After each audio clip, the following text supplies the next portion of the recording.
Les prédictions de la théorie de la gravité avec versant obscur se confrontent avec un succès certain, indéniable, aux grands observables de la cosmologie. Mais pour être en mesure de l'apprécier, il faut des connaissances suffisantes, une compréhension suffisamment approfondie de la signification de ces observables. C'est pourquoi je suis amené à vous proposer un petit tour d'horizon, un peu de vulgarisation sur la cosmologie standard. Ensuite de quoi nous serons dans les meilleures dispositions pour revenir sur la théorie de la gravité avec versant obscur et comprendre comment elle peut prétendre rendre compte aussi bien des mêmes observables. L'image la plus ancienne que nous avons de l'univers est celle du rayonnement de fond cosmologique, le rayonnement fossile, émis à peu près 380 000 ans après le Big Bang. L'univers tel que vous le voyez là était alors beaucoup plus chaud et dense qu'aujourd'hui. Jusque-là, jusqu'à cette date de 380 000 ans, les atomes étaient ionisés, ce qui signifie que la matière de l'univers n'existait alors que sous forme de particules chargées, noyaux et électrons. Le rayonnement, les particules de lumière, que sont les photons, ne pouvaient donc pas se propager sur de grandes distances dans un tel milieu, car elles interagissaient tout le temps, étant absorbées et réémises à chaque collision avec les noyaux, principalement des protons ici, et des électrons du plasma. Ce n'est qu'à partir de cette date de 380 000 ans que l'univers s'étant suffisamment refroidi, les noyaux et électrons peuvent se recombiner durablement en atomes neutres. La lumière se découple alors de la matière et va désormais pouvoir se propager durant des milliards d'années sans interagir ou presque, donc jusqu'à nos télescopes aujourd'hui. C'est ce que vous voyez représenté ici, d'abord avant la recombinaison. Vous voyez les protons et les électrons, particules chargées, qui en permanence absorbent et réémettent les photons représentés en bleu. Les photons ne peuvent donc pas se propager sur des longues distances. Tandis que, juste après la recombinaison des noyaux et des électrons pour donner des atomes, désormais, les photons peuvent se propager dans ce nouveau milieu comme s'il était parfaitement transparent. Ils vont donc pouvoir se propager jusqu'à nous. Avant cela, c'est-à-dire ici, avant la recombinaison, l'univers était donc opaque à sa propre lumière, et par conséquent, aucune image de l'univers antérieure n'est possible. Voici donc la première image que nous pouvons observer de l'univers, tel qu'il était à l'instant où il est devenu transparent à sa propre lumière. Cette carte de température nous révèle qu'il est extrêmement homogène, avec une température moyenne de près de 3700 degrés Kelvin, puisque les fluctuations dans les zones rouges et bleues ne s'écartent de cette valeur moyenne que d'un 100 millième de cette valeur, en plus ou en moins respectivement. Les principaux observables de la cosmologie doivent nous permettre de reconstituer non seulement l'histoire de l'évolution des valeurs moyennes, de la densité, de la température, mais aussi des fluctuations autour de ces moyennes, comme celles que l'on voit ici. Et cela aussi bien dans la période antérieure à cette image, justement pour expliquer l'origine de ces fluctuations, que dans la période qui a suivi, où il s'agit de comprendre l'évolution depuis cet état extrêmement homogène de l'univers jusqu'à l'état actuel, qui est au contraire extrêmement inhomogène, avec des régions où la matière est très concentrée, tandis que d'autres sont au contraire pratiquement vides de matière. Mais intéressons-nous donc d'abord aux moyennes, qui sont des grandeurs homogènes par définition, donc ne dépendant que du temps, ce qui simplifie grandement les équations d'évolution. La densité et la pression moyenne de l'univers déterminent l'évolution de sa gravité moyenne, via les équations de la gravité. Et réciproquement.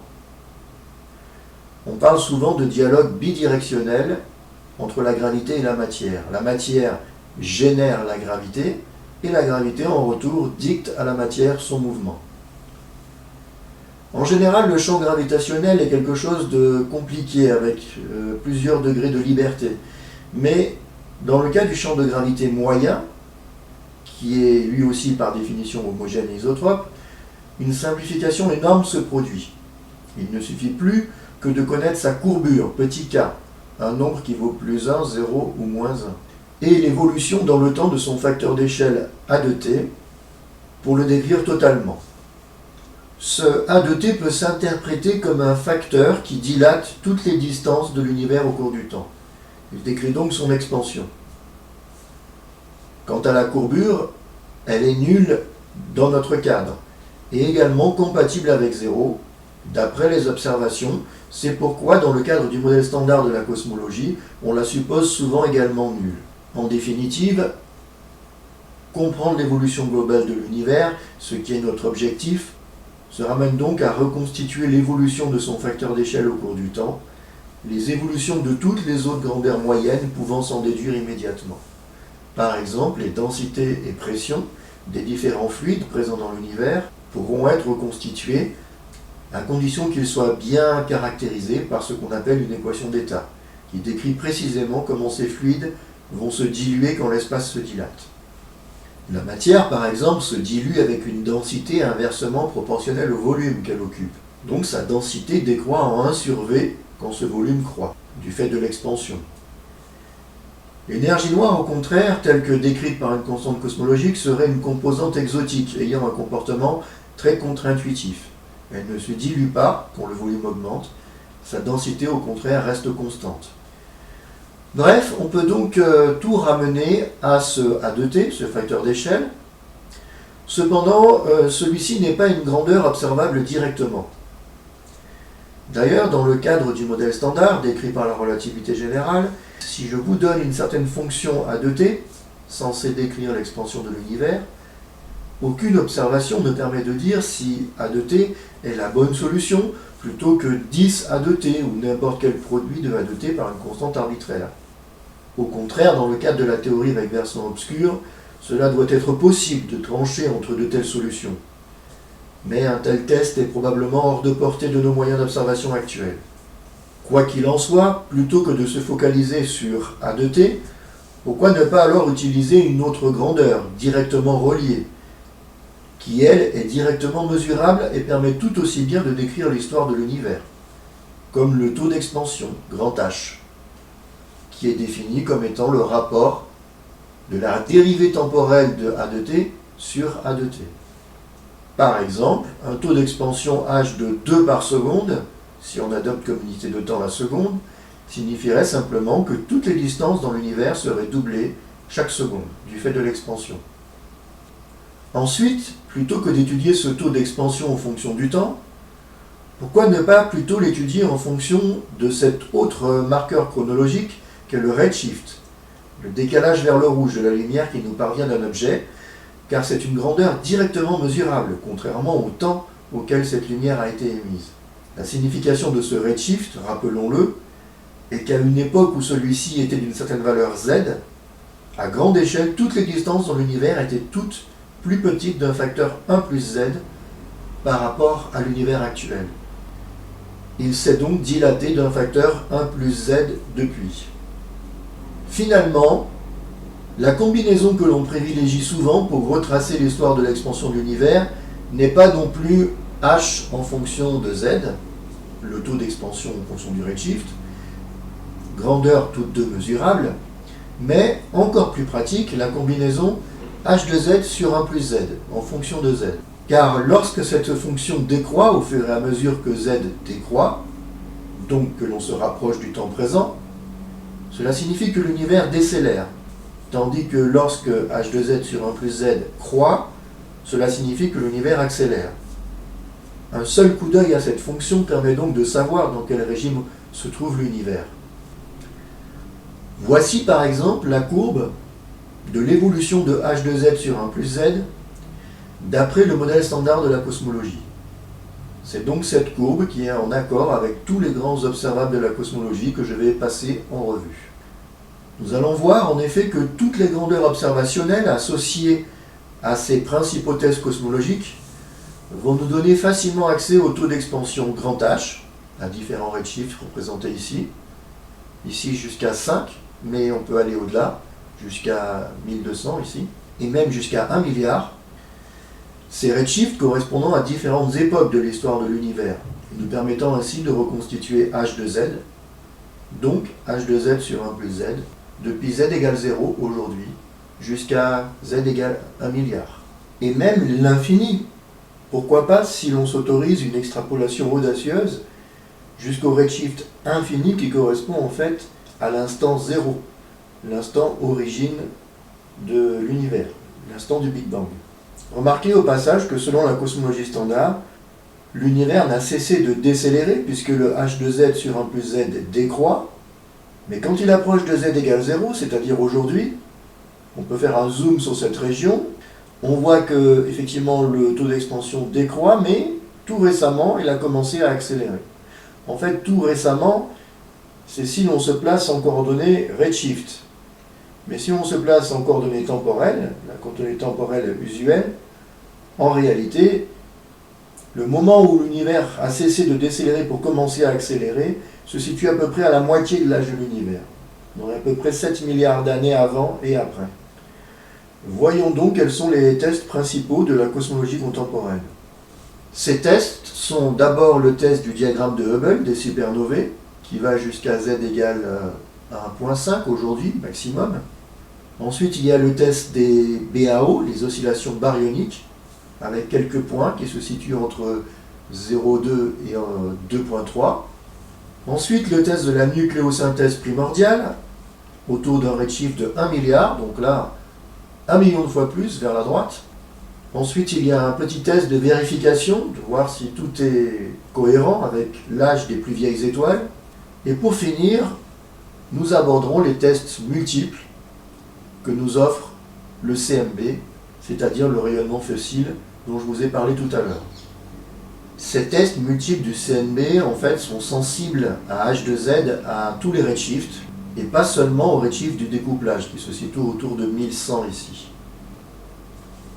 Plus une bougie est éloignée, plus sa luminosité apparente, la quantité de lumière que j'en reçois, décroît. La quantité de lumière émise par une bougie étant bien connue, je peux même déduire de sa luminosité apparente à quelle distance elle se trouve. C'est le principe du fameux test du diagramme de Hubble avec les supernovae. Ces explosions d'étoiles sont censées émettre toujours exactement la même quantité de lumière, quel que soit le lieu et l'époque de leur explosion. Ce sont donc ce que l'on appelle des chandelles standards.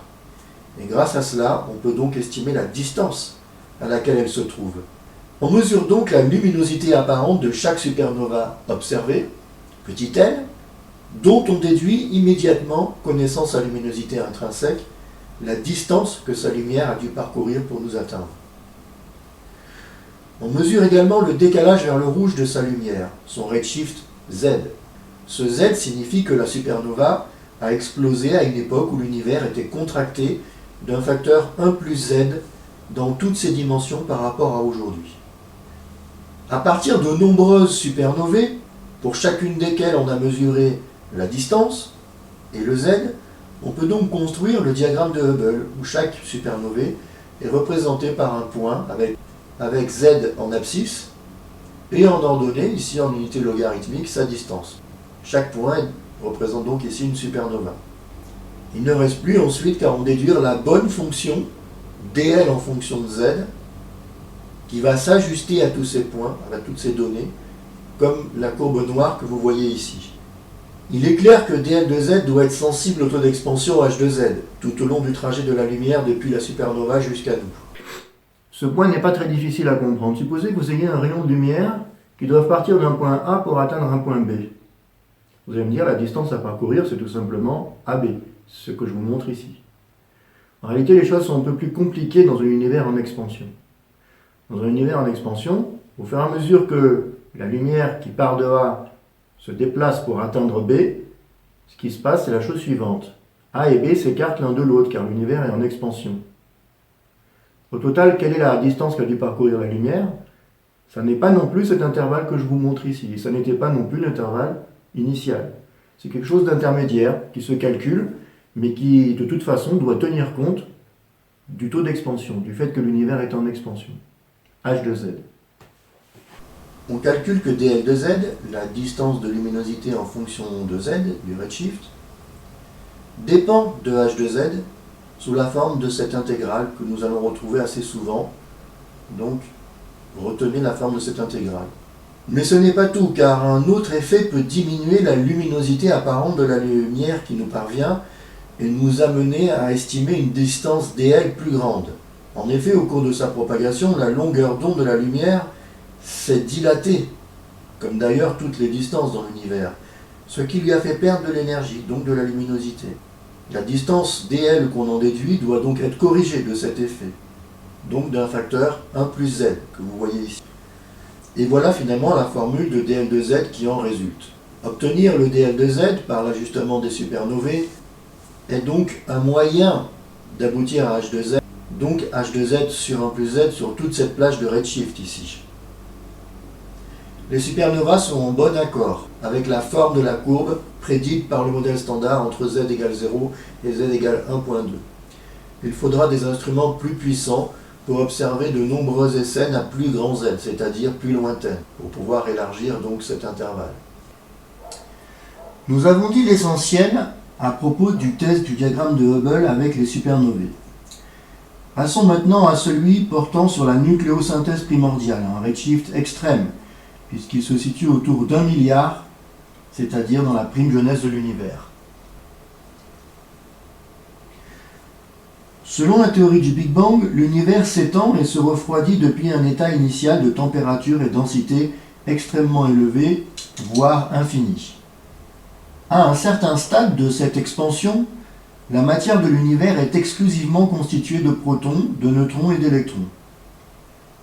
La nucléosynthèse primordiale, c'est-à-dire la fusion des neutrons et protons en particules plus lourdes, le deutérium, l'hélium 3, le lithium 7, suivant la chaîne de réaction que vous pouvez voir ici, ces étaliers de plusieurs protons et neutrons qui ont été les premiers noyaux d'atomes créés dans l'univers, eh bien ce processus de nucléosynthèse n'a pu commencer à se produire que quand la température de l'univers primordial est descendue en dessous d'1 milliard de degrés, c'est-à-dire un redshift de 300 millions.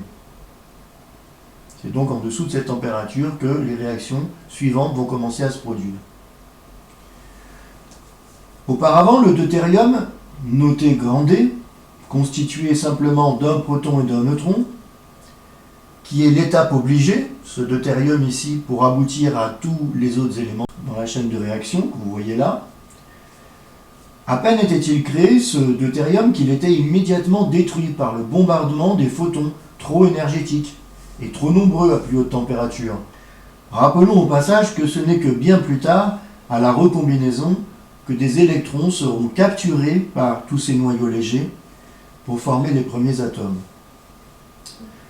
En attendant, puisque ce sont les protons et neutrons qui vont initier ces fusions en noyaux, il est nécessaire de se demander en quelle proportion ils se trouvent lorsque cette température d'1 milliard de degrés, ici, est atteinte. C'est cette température qui va leur permettre de commencer à fusionner, comme on vient de le dire. En fait, tout dépend de ce qui s'est passé avant, c'est-à-dire à une température supérieure, à 10 milliards de degrés. À cette température de 10 milliards de degrés, on sait qu'il y avait exactement un neutron pour 6 protons. Et on sait aussi que durant cette période où l'univers s'est refroidi, de 10 à 1 milliard de degrés, donc entre ici et ici, les neutrons libres ont pu se transformer en protons, et voir donc leur fraction diminuer relativement aux protons, suivant une loi bien connue, de sorte que ce ne sont que les neutrons rescapés, qui ne sont pas transformés en protons, qui vont finalement être disponibles pour commencer à participer aux réactions de fusion en noyaux dont j'ai parlé tout à l'heure, ici à 1 milliard de degrés. On voit que si l'univers met trop de temps pour refroidir, entre 10 milliards et 1 milliard de degrés, c'est-à-dire pour gonfler d'un facteur 10, tout cela est lié au taux d'expansion, on voit que tous les neutrons ont le temps de disparaître avant que les réactions de fusion ne puissent démarrer.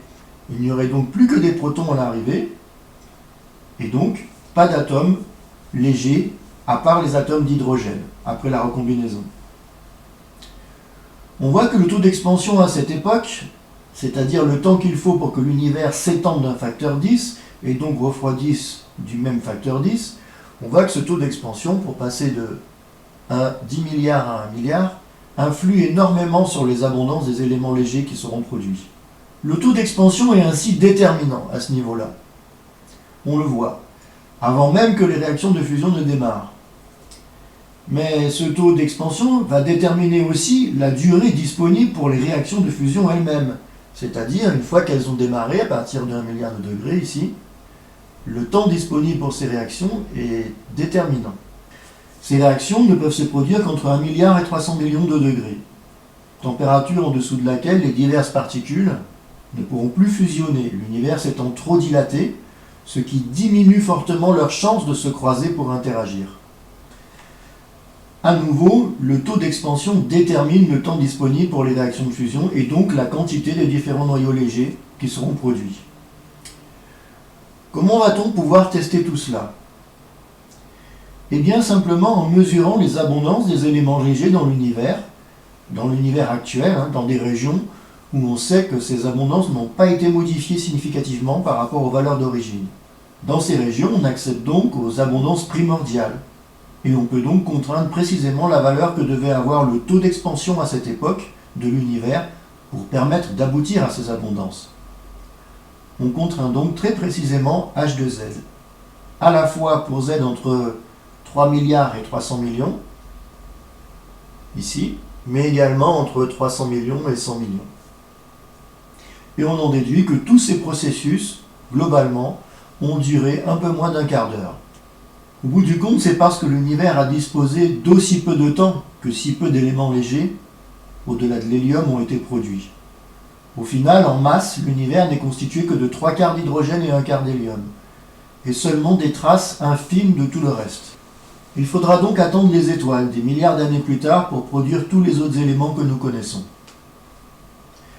Je l'ai passé sous silence, mais il y a un autre paramètre qui intervient en fait dans toute cette chaîne de déduction. Il s'agit du paramètre état, la fraction de la densité de matière constituée de protons et neutrons, la matière normale, qu'on appelle aussi matière baryonique, sur la densité de photons. Mais en réalité, ce état est bien connu indépendamment, il est mesuré.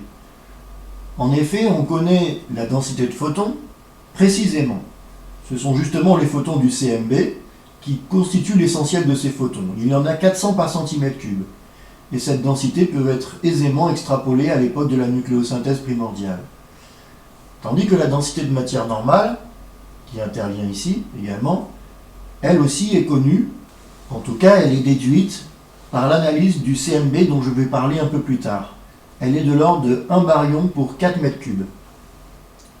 Voilà, au point où nous en sommes, nous avons donc pu mesurer le taux d'expansion des supernovae à bas redshift, c'est-à-dire d'aujourd'hui à 1.2, et également on a des contraintes grâce à la nucléosynthèse primordiale pour des redshifts autour de 1 milliard. Je vais maintenant passer un peu plus de temps pour vous expliquer comment à partir du CMB on peut obtenir aussi de nombreuses contraintes sur toute l'histoire du paramètre d'expansion de l'univers h de z.